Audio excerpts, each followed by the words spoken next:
I've been itching to buy a new camera. And don't get me wrong, I still adore my D300S. But with all of the new Nikon DSLRs that have come onto the market lately, I've been thinking about replacing my D80.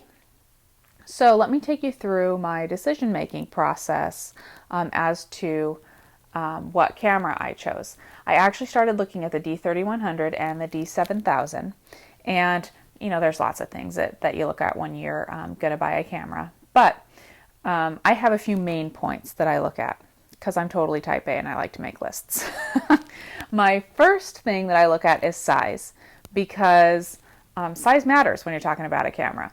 What are you going to be using the camera for? Because a lot of times I'm carrying two cameras, and sometimes one of those cameras is something like this, and it's my D2X with a 70-200 lens on it, and it's huge and it's heavy. And I can only carry so much weight comfortably before I'm just like grumpy. So when I'm carrying something like this and I'm looking for an additional camera, I want it to at least be a modest size so that I'm not, well, like I said, grumpy. And so size first, but then also quickness. I really hate to wait for my camera. I'm not always wanting to use a whole bunch of frames per second, but sometimes I am, and like I said, I hate to wait for my camera. Ease of use is next. That's super important because I don't like to fiddle a whole lot with my camera, but I want to know how many buttons are on the camera body, because if I'm having to go through a lot of menus, sometimes that also makes me grumpy. Next is the battery size, or just general compatibility with the accessories that I have.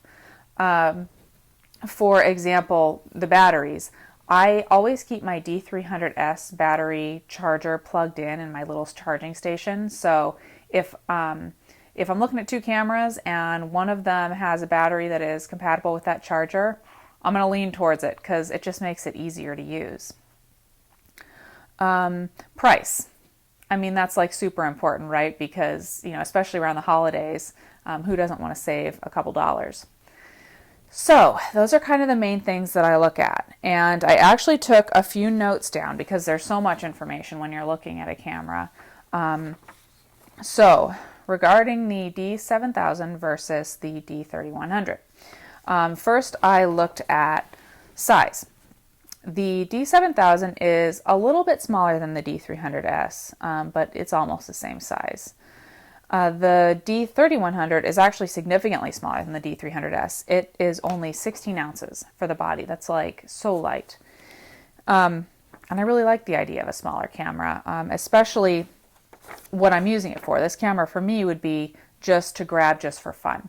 A lot of times I've been using this little Canon G7 when sometimes when I'm hiking or when I go for a bike ride. I can just like slip this into a pocket somewhere or whatever, but sometimes I want a little more than what this camera can give me. So the D3100 is small, but it still provides me a ton of power.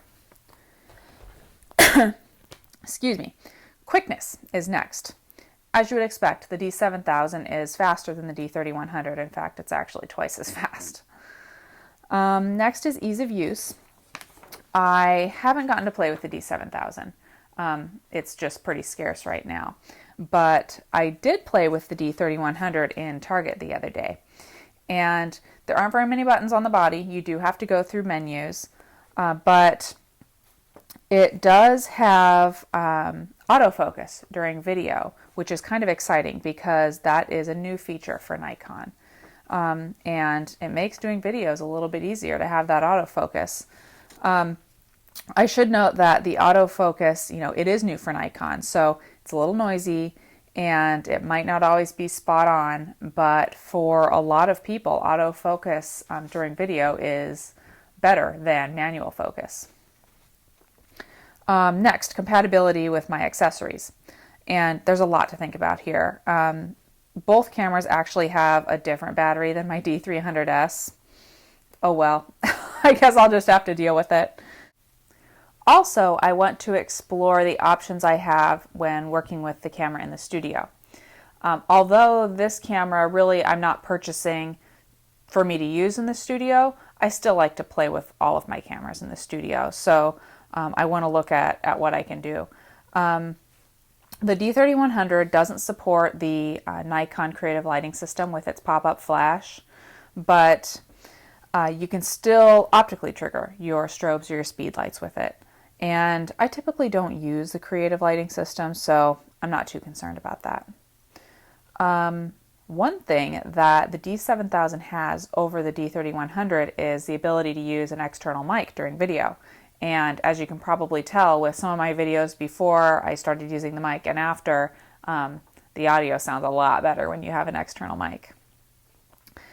Well, last but not least is price, right? The D3100 is, of course, less expensive than the D7000, and that means more shoes for me. I mean more Christmas gifts for my loved ones.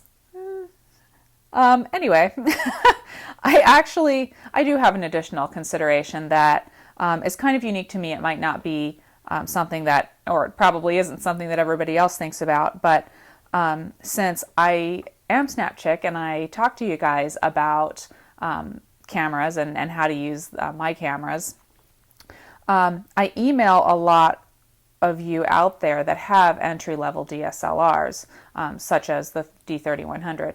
And I hate saying entry-level DSLR because I feel like it's kind of an oxymoron. If you have a DSLR, you've got a pretty flexible and powerful camera. So entry-level kind of is misleading because you've got a pretty cool camera no matter which one it is. But I do talk to a lot of people out there that have the entry-level DSLRs, and I would like to have a camera like a D3100 where I could show those people a little bit more about the power that they can get out of their camera. So let's see. The bottom line is that the D7000 has more bells and whistles.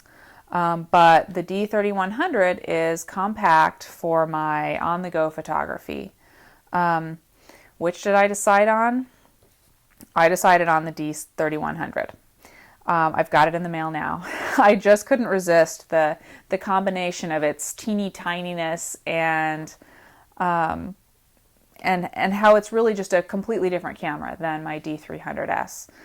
Because frankly, the D7000 is inching very close to the D300S. So the D3100 is a departure from what I have now. Now I'm just waiting on my new little baby to come in the mail. Hopefully it will be here next week, and you guys can keep your eyes peeled for the unboxing video. In the meantime, I will be posting another video this evening talking a little bit more about the D3100, really in kind of less technical terms and why I chose it, and also just about what I'm doing this week and in the weeks to come. So, if you guys have any questions, please let me know.